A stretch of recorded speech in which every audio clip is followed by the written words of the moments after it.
Good morning, good afternoon, or good evening, depending on wherever in the world you are. On behalf of the Department of Law of North-South University, it is my utmost pleasure and privilege to welcome you to this evening's webinar. In this webinar, Professor René Provost of McGill University would talk on his recent book on courts of armed groups in international law. Before I formally invite Professor Provost to deliver his talk, let me introduce and invite my esteemed colleague, Dr. Barrister Arafat Hosen Khan, to deliver his introductory remarks. Over to you, Arafat. Thank you. Thank you, sir. Thank you. Thank you for giving me the floor. Very good evening to you all, and a good morning to Professor René Provost. I would like to first thank you for today for being our guest, joining us today, being the guest. It is my pleasure to welcome you all today to the talk on courts of armed groups in intellectual law based on your award-winning book, Rebel Courts. We always feel very excited to welcome scholars, lawmakers, policymakers, members from the civil society, journalists, and legal professionals to NSU Law for discussion, because academic discussion and debate is the core of NSU Law. And I feel very happy to have you as today's guest, because I was part of the McGill Center for Human Rights and Legal Pluralism as a O'Brien Fellow. So I was there for like a few months, 4 months. So I had a great time over there, and I feel connected to have you with us. Thank you for that. So NSU Law's mission is intellectual inquiry and participatory learning and teaching. And here we desire for our intellectual inquiry to be broad and far-reaching, to be rigorous, focused on the most important questions, and to be conducted in an environment of free expression with ideas, and be unafraid to challenge the conventional wisdom. Keeping that in mind, Department of Law organized today's talk on a very important matters, and I think this talk will offer a unique insight by drawing an extensive field work on the courts established by non-state armed group, and provides legal analysis enriched by insight from other disciplines, including international humanitarian law, international human rights law, international criminal law, as well as political science, anthropology, and international relation. With that, without any further ado, I would like to end now. And before I hand things off to Professor Rizwan sir, I would like to extend my thanks. First and foremost, a big thanks to our guest speaker for giving us his valuable time. I would also like to thank my fellow colleague, Professor Rizwanul Islam, for organizing this webinar, our administrative and support staff, our students who are here today, also our teaching assistants and members from NSU Law and Mooting Society, who put much work into making this event reality. Thank you all, and Allah Hafiz. Thank you, Arafat, for your introductory remarks. Thank you. I now formally invite Professor Provost to deliver his talk. And I look forward to not only his talk, but also to all the questions from our audience. René, the floor is yours.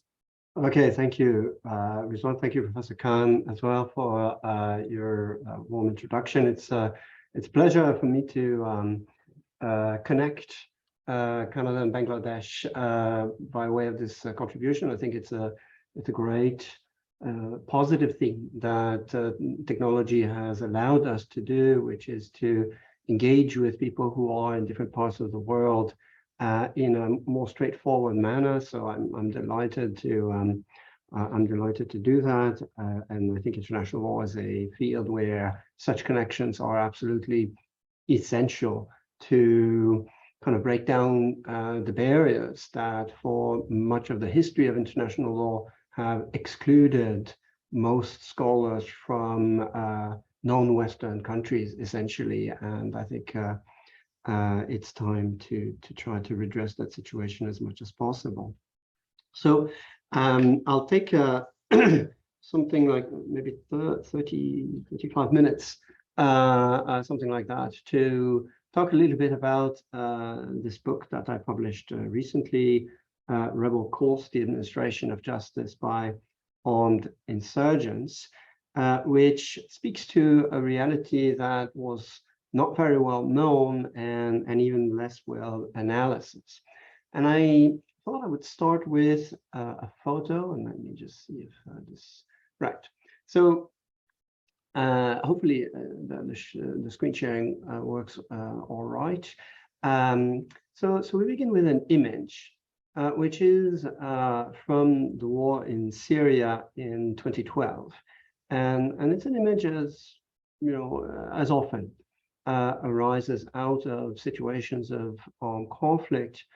And this particular image is a still taken from a video that was posted on the internet and became part of a broader story. But the beginning of the reflection is to ask, you know, what are we looking at? And the general impression that the image provides is that we're probably looking at a picture of a war crime about to happen or in the process of happening. And indeed, in the video, apparently, I haven't watched the video, but apparently in the seconds that follow, the 7 men that are standing over the men tied down on the ground open fire and kill the men lying down. And so the conclusion seems to be we are seeing violations of humanitarian law.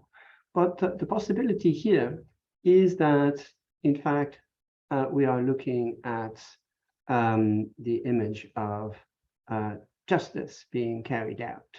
And one man that appears on this video, whose face is visible, is a man called Hassan Omar Sakan. And he joined the rebellion fighting against the Assad government in Syria just 5 days before this image was taken. He was a refugee in Italy, and then decided that he wanted to join the rebellion against the Assad regime.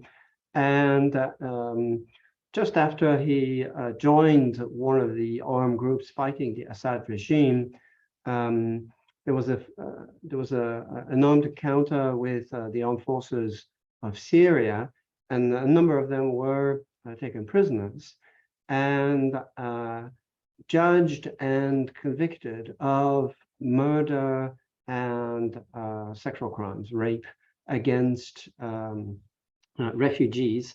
Among other things, when they were captured, they had images on their cell phones of the crimes that they had committed. And they were judged by a tribunal established by the Free Syrian Army, one of the coalition groups of rebellion fighting against the government of Syria.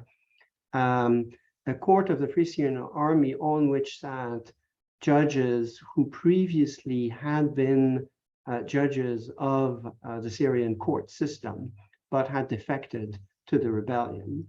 And they applied the penal code of Syria, which provides for the death penalty for murder and rape. And accordingly, the 7 men on the ground had been convicted of murder and rape and sentenced to be executed. And Omar Sakan was simply designated to be part of the execution squad, and he did. Sakan found that war was not really for him, and he lasted just a couple of months in Syria before deciding that he had had enough and made his way to Sweden, and applied for refugee status without mentioning that he had been part of an armed group, and was granted refugee status and lived a quiet life in Syria for several years until this video emerged on the internet and began circulating, and someone recognized Omar Sakan. He was arrested by the Swedish police and charged with murder. And he, Sakan, acknowledged that it was him on the video and that indeed he had shot the man on the ground, but his defense was that he had been simply carrying out a sentence pronounced by a court of the rebellion, and as such should not be found guilty of murder. And so this put the courts of Sweden before the difficult task of having to determine the legal implications of a rebel movement establishing its own courts and carrying out justice, including possibly carrying out capital sentences, and whether this ought to be considered as the exercise of the administration of justice or a war crime. So these issues arose in this example in a very, very concrete way. But of course, the reality of the administration of justice by armed groups is much broader. And there are many, many examples all over the world of armed insurgents creating their own courts to take over from the state the justice governance in areas under their authority. And I put on the screen 3 examples that sort of illustrate that diversity. On the left of the screen, you have FARC fighters in Colombia, which were engaged in an armed insurgency for 60 years against the government, and which did actually administer justice in territories under their control in a relatively informal way, mostly by way of popular tribunals involving villagers in areas under their control.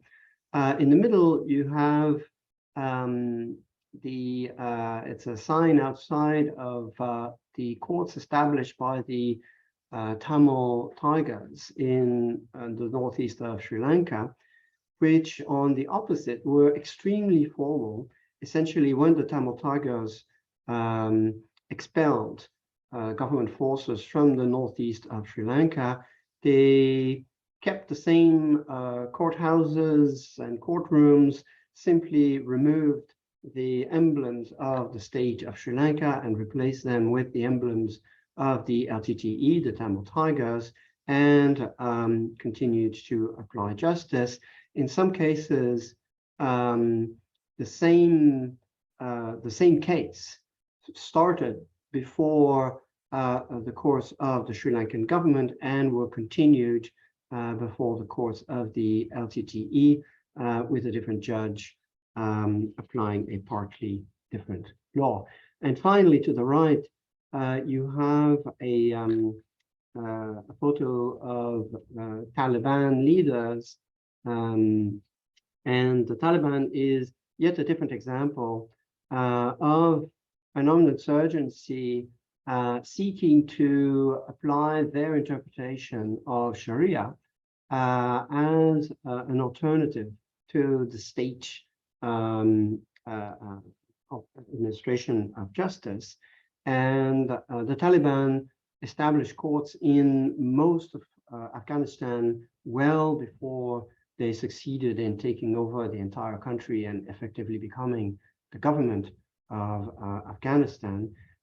For the last several years, last decades, in most of Afghanistan, there were no state courts available for ordinary people, and the Taliban courts were the only ones that were accessible to people in the countryside. Essentially, the state court system operated mostly, sorry, in the cities. So, sorry. So this raises a number of questions. And the first kind of questions relates to what do these groups do? What does this look like?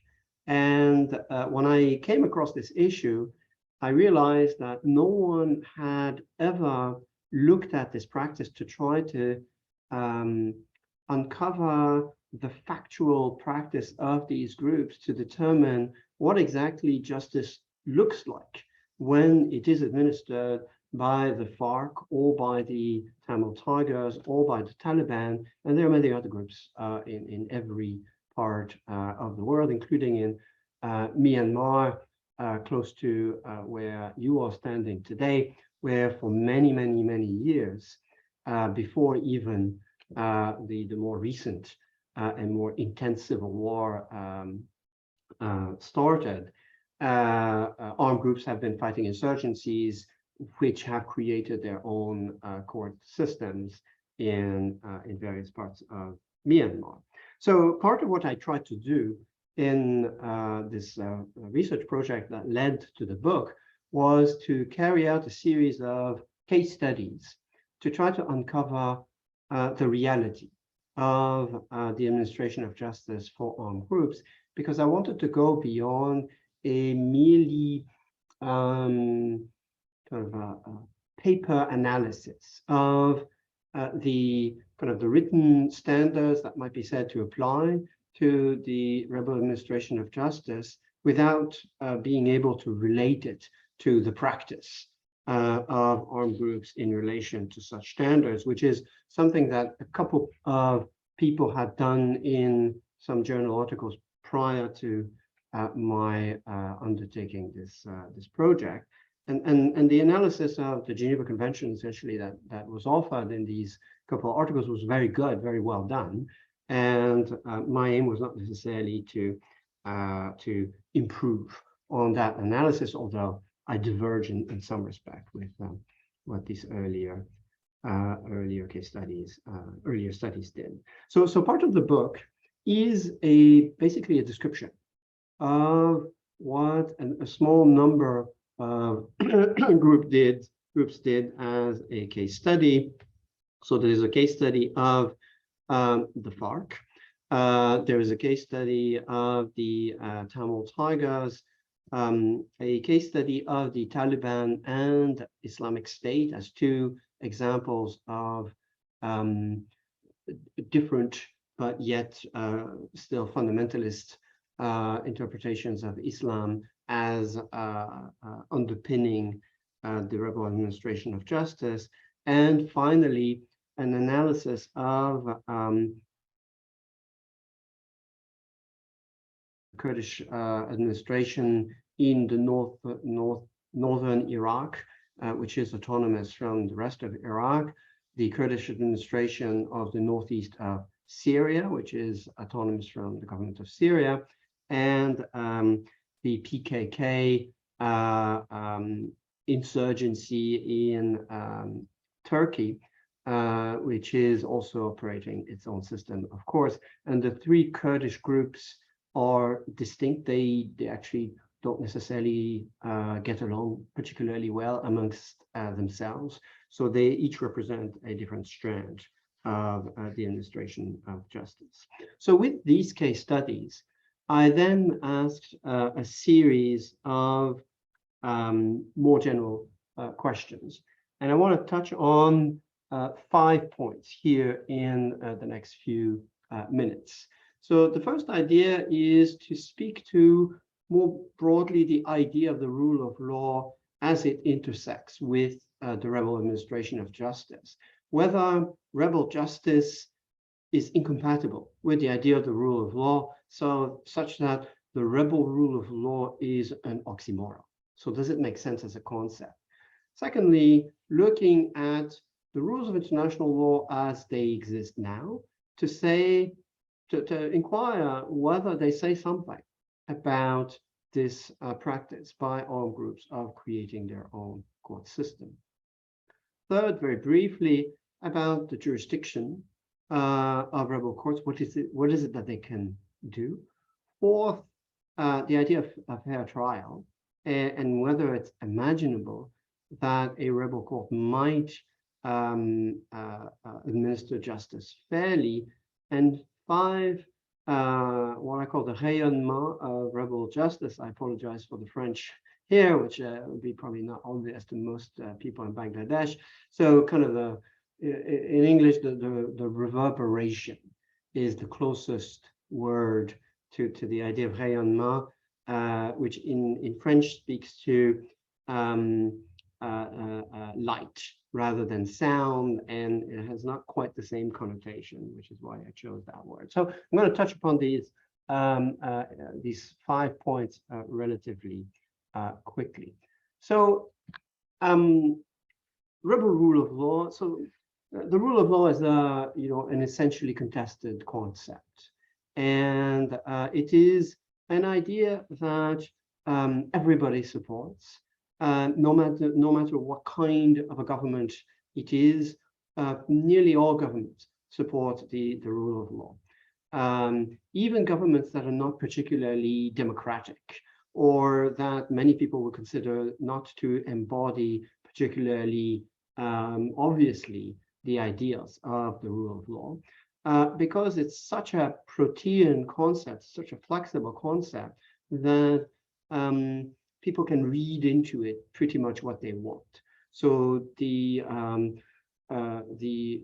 Communist Party of China has its own version of the rule of law with socialist characteristic, which is quite different from a more traditional understanding of the rule of law. President Putin in Russia is a great fan of the rule of law, but again, with his own interpretation of the rule of law that justifies many practices that most international human rights lawyers would consider to be a violation of the rule of law.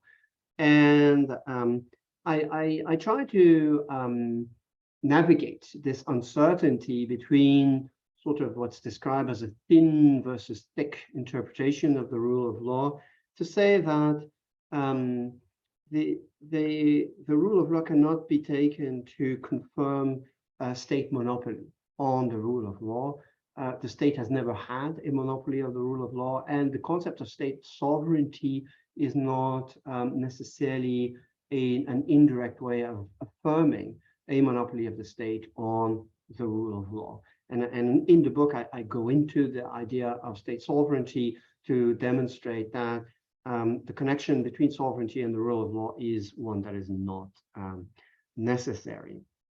And I argue that the rule of law is a concept that is indeed flexible, and that needs to be adapted both to the reality of war, such that the rule of law in peacetime and the rule of law in wartime are not necessarily the same, and also that the rule of law has to be adapted to the identity of the authority administering justice, so that the rule of law for states will put demands that are not identical to the demands put on non-state armed groups when they administer the rule of law, nor, for example, is it exactly the same when the United Nations is administering a territory. You can imagine a peacekeeping operation, for example. Well, the United Nations is not a state. So the rule of law applicable to UN administered justice would be different as well. So I argue in the first chapter of the book that we can derive 4 fundamental elements of a rebel rule of law that you see on the screen. And so the 4 elements are: it has to be part of a broader system of governance. So the idea of the rule of law implies that you can't create a court out of nothing, and that is unrelated to other forms of governance, because in order for justice to really work, it must be connected to other forms of public authority that translate into social capital. That means that decisions of the court will be perceived as legitimate and will be broadly embraced and respected by people who are meant to be bound by decisions of rebel court. Without that, there is no likelihood that this system can operate. Secondly, there must be a degree of stability and predictability, which has both normative and institutional implications. So normative implications, so the law must be known ahead of time. So the idea of the non-retroactive nature of law is part and parcel of the rule of law. And also those norms must be knowable by ordinary people, right? If the law is kept secret, then it cannot really be said to comply with the idea of the rule of law. People have to know what the law is before they decide to behave in this way or that way, so that they can adjust their behavior to comply with the law or not. If it's not possible, then it's not the rule of law. There are also institutional implications. So there must be some kind of mechanism to trigger the kind of enforcement of the law. There's nowhere to turn to have the law complied with to force compliance, then something's missing that is fundamental to a rule of law. Thirdly, minimum fairness. So a rebel court system that is totally unfair will not comply with the rule of law. So fairness is part of the idea of the rule of law, and this is also true for rebel rule of law. And a central aspect is the notion that cases must be decided by a decision maker that is independent and impartial. And fourthly, there must be a narrative of social justice by the rebels themselves. So in order to call something the administration of justice, the armed group itself must claim that label, right? And armed groups do many things that they don't necessarily connect to justice, and I don't think it's plausible to the label of justice when the group itself does not claim it. So this is the idea of the rule of law, and my answer to the question, is the rebel rule of law an oxymoron, is no, it's not. The concept of the rule of law as it exists in our understanding of the concept is flexible enough to accommodate a practice such as the administration of justice. Then there is a broader question of, okay, but could this be legal? And this is where the extreme example, like the administration of justice by the Islamic State or Daesh, comes to cloud the issue, because typically people will say, perhaps some groups can, but surely, an example like ISIS, which did absolutely terrible things in the name of justice, disproves the argument that this could be done lawfully under international law.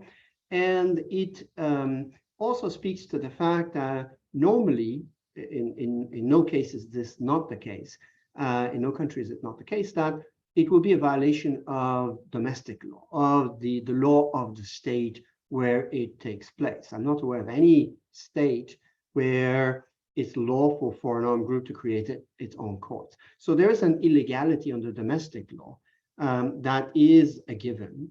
And the question is whether international law has an answer that is autonomous from the illegality that is found under the domestic law. And for that reason, I thought, well, we have to have sort of a thought exercise with the opposite of the Islamic State. So to imagine virtuous rebels that are, the people that we would think of as the good guys. And what I came up with is these guys. And if you remember your Star Wars classics, they are the rebellion. fighting against the empire. And of course, there are the virtuous rebels. We are all meant to root for Luke, Leia, and Han Solo and the rest of the rebellion. And so the idea is, okay, well, what if those rebels created a court in reaction to the courts of the empire, which we presume, they don't talk about courts in Star Wars, as far as I know, but which we'd imagine are unfair. And it's not hard to find examples where that more or less corresponds to reality. For example, in the northeast of Syria, in Rojava, the courts administered by the Kurdish entity there, the YPG armed group, clearly these courts are more fair than the courts of the Syrian regime, which are really not fair at all. And so it's not fanciful to think that there can be examples of courts that are fair. So turning to legality under international law, is it possible that international law allows for this? And there are two provisions. I just put them for you on the screen. Common Article 3 of the 1949 Geneva Conventions, which have the benefit of having been ratified by absolutely every state. And so it's universally applicable in as much as states have ratified these conventions. Article 3, subparagraph D, prohibits the passing of sentences and the carrying out of executions without previous judgment pronounced by a regularly constituted court, offering all the judicial guarantees which are recognized as indispensable by civilized people. So the initial question here focuses on these words, regularly constituted court. And what does that mean? And could a court constituted by an armed group be said to be regularly constituted pursuant to Common Article 3 of the 1949 Convention? And I draw your attention immediately to Additional Protocol 2 from 1977, which has been ratified by fewer states, although by a large number. At this point, my recollection, something like 135 states have ratified Protocol 2. And there's an equivalent provision that says, so no sentence shall be passed, no penalty shall be executed on a person found guilty of an offense except pursuant to a conviction pronounced by a court offering the essential guarantees of independence and impartiality. In particular, and then the provision goes on to list some of the fair trial guarantees. So one thing to note already here is what's not there. What is missing from the Protocol 2, Article 6.2, is this idea of a regularly constituted court. Here it's been replaced by a court essentially that is fair. And so this introduces a degree of uncertainty that has been bit difficult to manage for international law trying to interpret this. Anyway, in the book, I look into the idea of both what is a court and what could be meant by the regular constitution of courts, to say that a court can be regularly constituted if an armed group makes a decision to establish a court by way as a deliberate decision, as opposed to an ad hoc court created to judge one person in one instance. And this is what the regular constitution speaks to. And the very idea of a court speaks to the necessity of creating an institution that ensures a degree of independence and impartiality. So I reject a certain argument of rightness through fairness that comes to us from political theory in an academic conversation that has had some influence on international law and international humanitarian law. And I kind of reject the suggestion that Protocol 2, because it does not refer to irregularly constituted court, does away with the requirement. And there's a bit of a complicated story to tell with the Rome Statute of the International Criminal Court that sort of fuses these two provisions that you see there shared on the screen. And I basically argue that the elements of crime adopted under the Rome statutes are mistaken. They are based on a misguided interpretation and should not be followed. So the answer to the question, does international law allow armed groups to create their own courts? The answer, I think, quite clearly is yes. And in the book, I also look at tribunals established by law as a requirement under international human rights law and come to the same conclusion. But it's a long book, so there's a lot that I don't have time to go into here. Just a note, touching on jurisdiction, to very briefly say, the idea of territorial jurisdiction, are rebel courts necessarily limited to by their authority, so that a rebel group can create a court in the area under its control? And to a large extent, I conclude that yes, that the ability of rebels to impose their law, and I claim that they can create their own laws as well, is valid only to the extent that it corresponds to their authority. And there are examples of rebels trying to do more than that and to claim extraterritorial application of their own law. There's the LTTE in Sri Lanka had a Child Protection Act that provided for the prosecution of child molesters, even for acts carried out outside of what they call Tamil Elam, so the part of Sri Lanka that was there under their authority. But I find that to be a limit. And for subject matter jurisdiction, I note that the LTTE, to stay with them, they enacted their own civil code and their own criminal code. And so they apply those rules. And I find that they broadly have wide jurisdiction to create their own laws, including their own crimes, including punishing spying on behalf of the government, which is a controversial issue. What they do not have jurisdiction over is criminalizing the fact for government soldiers to be fighting against them. So they cannot punish government soldiers for fighting to repress the rebellion, because government soldiers, when they fight to repress the rebellions, are not under the authority of the rebels. So this is one way in which territoriality plays a role. That's for jurisdiction.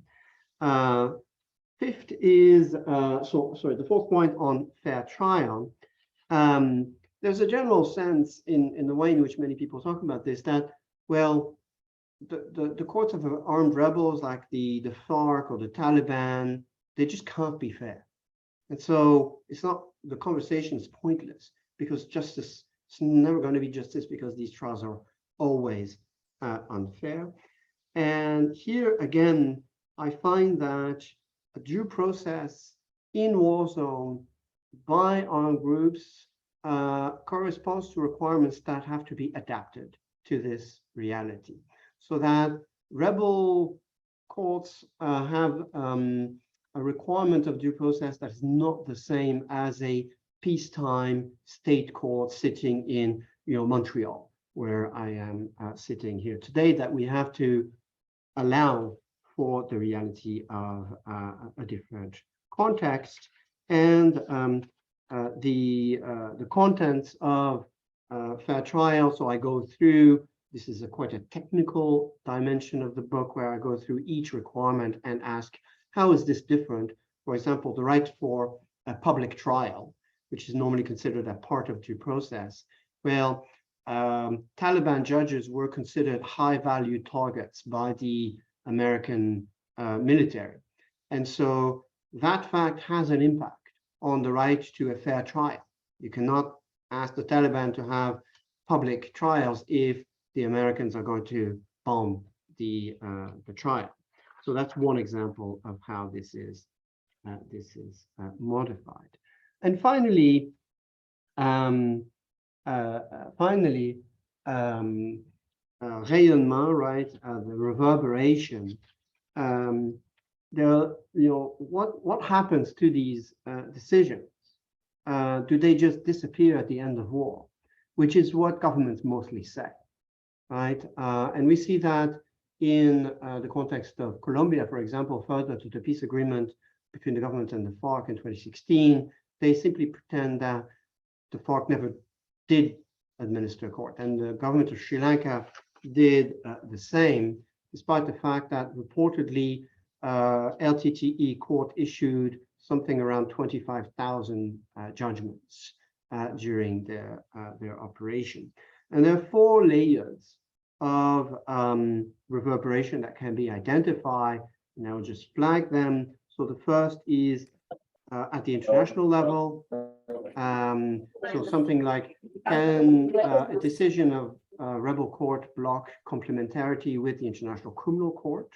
And there's actually some bits of ICC jurisprudence that I found that speak to that. And I argue that, yes, they can. Secondly, transnational effect. As in the case of the courts of Sweden, can third state recognize decisions of rebel courts? Must third state recognize decisions of rebel courts? Thirdly, at the national level, is the territorial state required to recognize some effect to rebel judgments? In Sri Lanka, for example, I found that sometimes in the Northeast, decisions of LTTE courts are actually presented before the courts of Sri Lanka today, which is quite remarkable. And finally, fourthly, transversal reverberation. One armed group recognizing the decisions of another armed group. And I found instances of this in northern Iraq, where Kurdish Iraqi courts gave effect to decisions of the courts of the Islamic State. So in conclusion, to wrap up, I've gone a little over time. We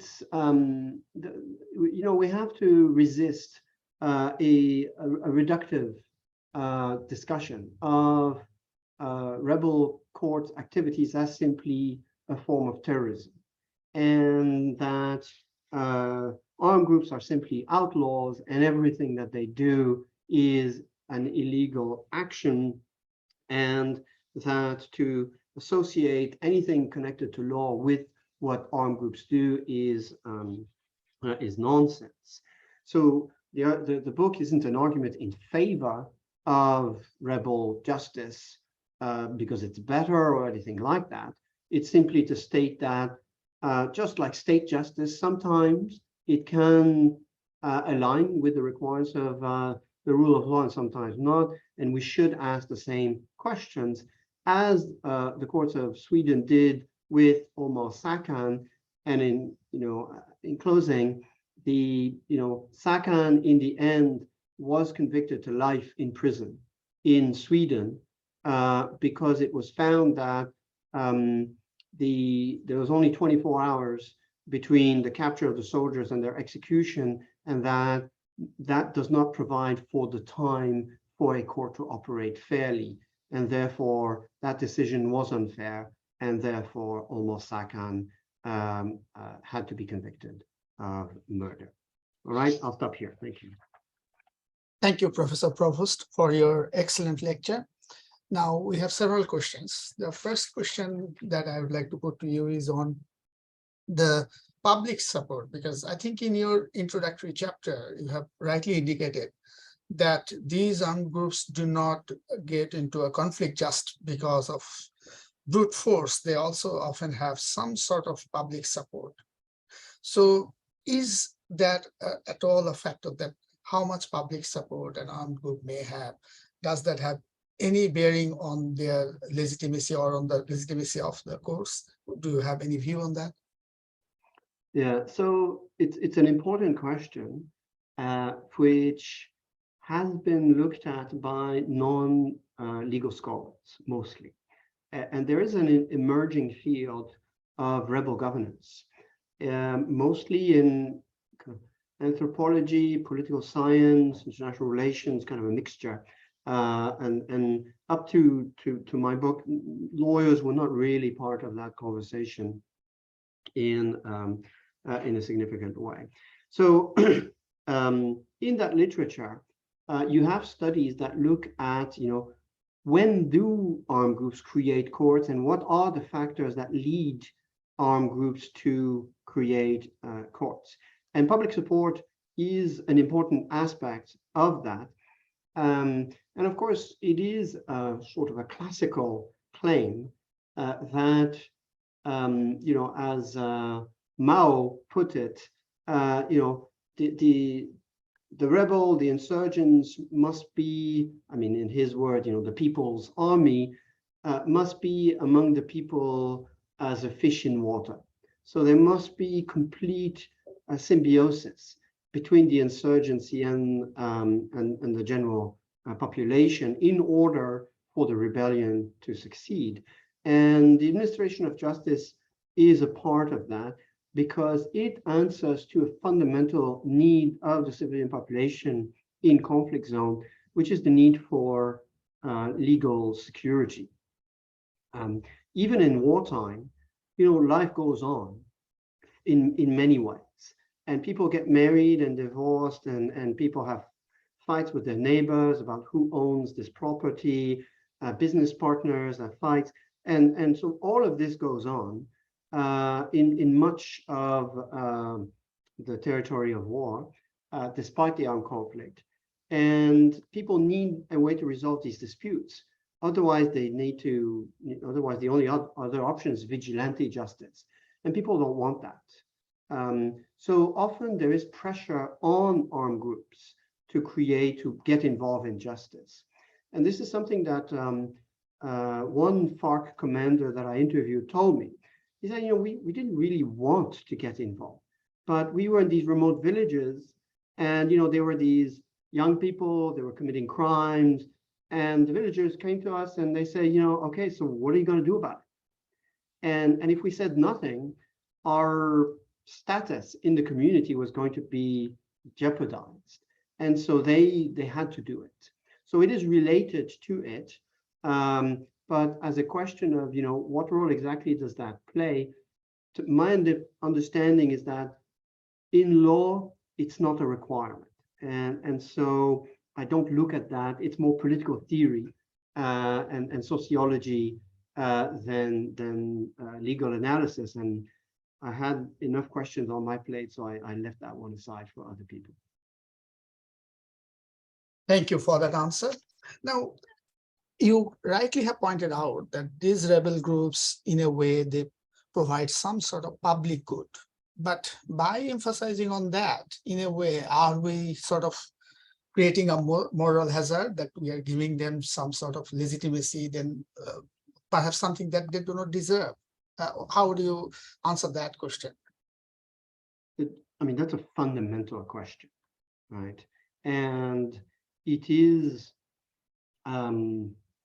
it explains why in all situations of armed conflicts in which armed groups create their own court systems, the government against which the rebels are fighting denies any legitimacy to that armed group. And I haven't found any example where that is not the case.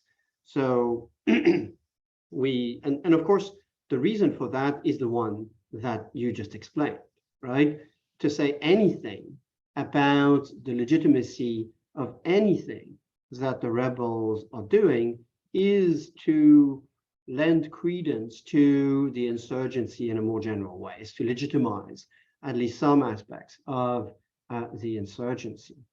So you do find some statements by some governments at a more abstract level that rebel justice is not per se unlawful. And there's a remarkable statement by the United Kingdom, the Travaux Préparatoires of the 1977 Additional Protocol, which says, courts may, rebels may create their own courts and adopt their own laws. And the UK seems to be fine with that. So it's the argument is that international law invites us to be discriminating in characterizing some actions of armed groups as violations of international law and some as not violations of international law. And it's important to remember that armed insurgency itself is not a violation of international law, right? So there is no, it's a violation of domestic law, right? But I'm trying to stay in the international legal sphere completely. And so the armed insurgency is not a violation of international law. And so the administration of justice, does not necessarily have to be a violation of international law. What your question speaks to is the unlawfulness under domestic law of the insurgency and everything else, right? And so clearly it is a violation, it was a violation of Sri Lankan law for the Tamil Tigers to establish their own court system.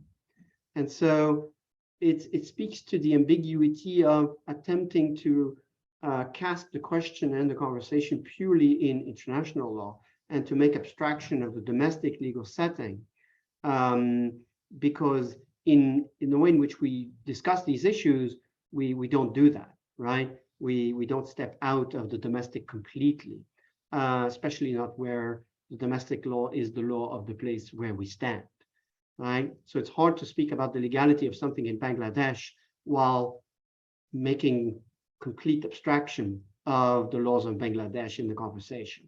And so this explains the difficulty. I think that this raises questions that are not purely internal or domestic, as the Sakan case shows. And so these are questions that must be asked in a way that does disconnect the domestic and the international legal sphere. Thank you for that answer.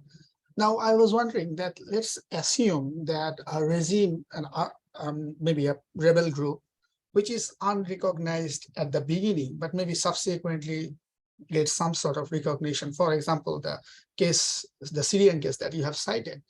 If Sweden were to give some sort of recognition to the armed group, would that formal recognition have somehow had an impact in Swedish court when they were to decide that case? Thank you. So I didn't go into too much of the detail of the Sakan case, which is unique. I don't know of a single other case anywhere in the world that has given rise to this issue and made it concrete, really. And the Sakan case was, I had written about half the book when the decision was issued by the court of Sweden. It was also issued in Swedish, which made it a little bit more difficult for me to know about it and know what it said. So it's in the decision, the District Court of Stockholm finds that the Free Syrian Army could indeed create its own court in a manner that was lawful pursuant to Common Article 3 of the Geneva Convention and international law generally. So there is there a kind of a generalized statement that rebels can create court, and it actually found that the Free Syrian Army had validly created its court, so there was a kind of a finding that would reverberate in that case throughout the Swedish legal system, and may well have other implications that we don't yet know about. For example, if a couple got divorced before the courts of the Free Syrian Army in Syria, and the court gave custody to, I don't know, the mother, and the mother came to Sweden as a refugee, and then the father tried to get custody, could the mother invoke the decision of the Free Syrian Army court as a valid basis under private international law to claim custody of her children in a manner that has to be recognized by Sweden? So that's one example that I just made it up right now, but you can multiply such examples. In the second case, the court found that the fact that the judges were formerly judges, they were former state court judges, and it found that this was an essential condition of validity for the Free Syrian Army's court. I disagree completely with that. I think it's a mistake by the court. I mean, the court was really, we have to sympathize with the court, the judge, because they had very little to go on. But I think it was a mistake. There is no such requirement. And so, but in that case, they found it to be a requirement. They also found that the fact that the rebel courts in Syria applied the Syrian penal code was also a condition of validity of that court. I also think that this is a mistake, that there is no basis in international law to require this as a condition.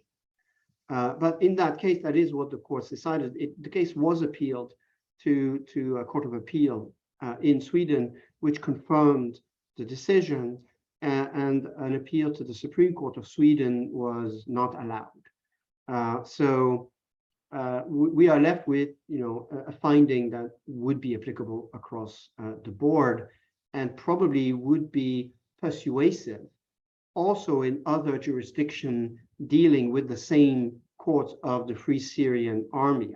I suspect that if an issue arose in Belgium or in Argentina, the fact that there is a precedent finding this specific court to be validly created, that would be quite persuasive to another court. Thank you for that answer. We're almost out of time, so this would be the last question that I'll put to you.